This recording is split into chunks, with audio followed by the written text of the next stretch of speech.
A imoralidade sexual, todo tipo de impureza e a ganância não sejam nem mesmo mencionadas entre vocês, assim como é próprio de pessoas santas.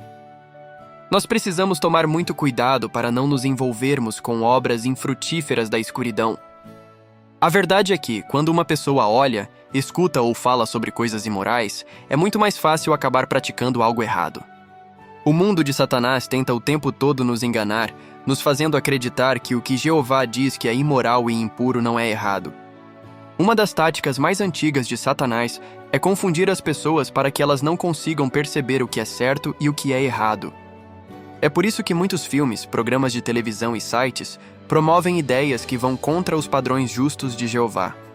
Satanás quer nos fazer acreditar que as coisas impuras e imorais não nos prejudicam.